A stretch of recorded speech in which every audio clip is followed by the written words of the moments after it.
రోజుల్లో ఆత్మహత్యలు కామన్ అయిపోయాయి. చిన్నదానికి పెద్దదానికి ప్రాణాలు తీసుకోవడమే పరిష్కారం అనుకుంటున్నారు చాలామంది. జీవితంలో ఇంకేమీ మిగల్లేదు అనిపించే సందర్భాలు ప్రతి మనిషి జీవితంలోనూ వస్తాయి.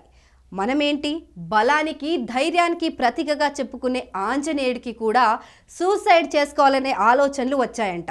అవును, హనుమాన్ చిత్ర సక్సెస్ మీట్లో చిలుకూరు బాలాజీ ఆలయ ప్రధాన పూజారి రంగరాజన్ హాజరయ్యారు. ఈ సందర్భంగా ఆయన హనుమాన్ సూసైడల్ టెండెన్సీని వివరించారు. ఎంతో పరాక్రమ వీరుడైన ఆంజనేయ స్వామి కూడా ఓ దశలో ఆత్మహత్య చేసుకోవాలని భావించాడట. సీత జాడ కనుగొనేందుకు హనుమంతుడు లంకకి వెళ్ళినప్పుడు ఆ ద్వీపం మొత్తం గాలించిన సీతమ్మ ఆచూకు దొరకలేదు. సీతమ్మ కనిపించకపోతే నేను ఇంత దూరం ఎగిరి వచ్చి కూడా విలువేముంటుంది? లంకలో సీత కనిపించలేదు అంటే రాముల వారేమైపోతారో? ఆయనను నేను అలా చూడగలనా? అయోధ్య వాసుల పరిస్థితి ఏంటి? వానర సైన్యం పరిస్థితి ఏంటి అని ఆంజనేయుడు దిక్కుతోచని వాడిలా ఏడ్చాడట. వారందరూ ఆత్మత్యాగం చేస్తారేమో అని భయపడ్డాడు. అందుకే వీటిని చూసి తట్టుకోలేనేమో అని సాక్షాత్తు ఆ వాయుపుత్రుడే ప్రాణం తీసుకోవాలనుకున్నాడు. ఆ సమయంలో ఆయన ఆలోచనలు పరిపరి విధాలుగా ఉరకలు వేశాయి.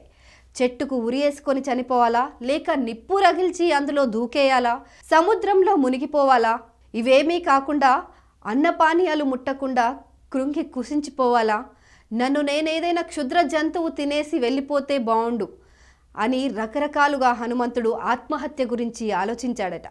కానీ అంతలోనే నేను పోతే వీళ్ళందరూ ఏమైపోతారు అంటూ తనకు తానే కౌన్సిలింగ్ ఇచ్చుకోవడం మొదలుపెట్టాడు. ఆ తర్వాత సీతమ్మను వెతికి కనిపెట్టి ఆమె కన్నీళ్లు తొడిచాడు.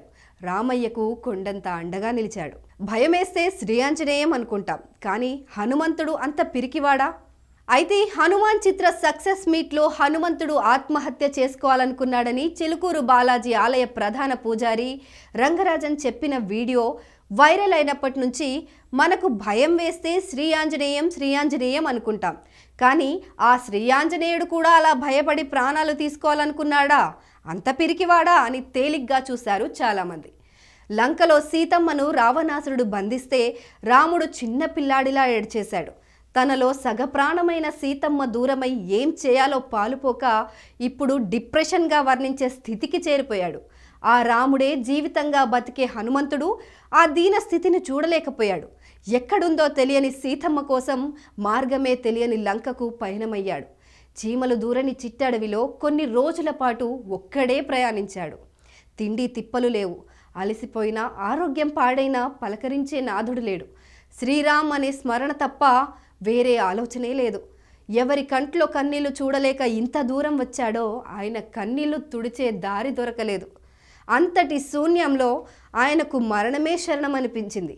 కానీ ఆ లోన్లీ ప్లేస్లోనూ తనకు తాను ధైర్యం చెప్పుకున్నాడు ఆంజనేయుడు. చివరి క్షణం వరకు ఓటమిని అంగీకరించలేదు.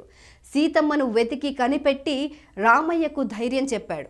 ఇప్పుడు చెప్పండి, హనుమంతుడు పిరికివాడా?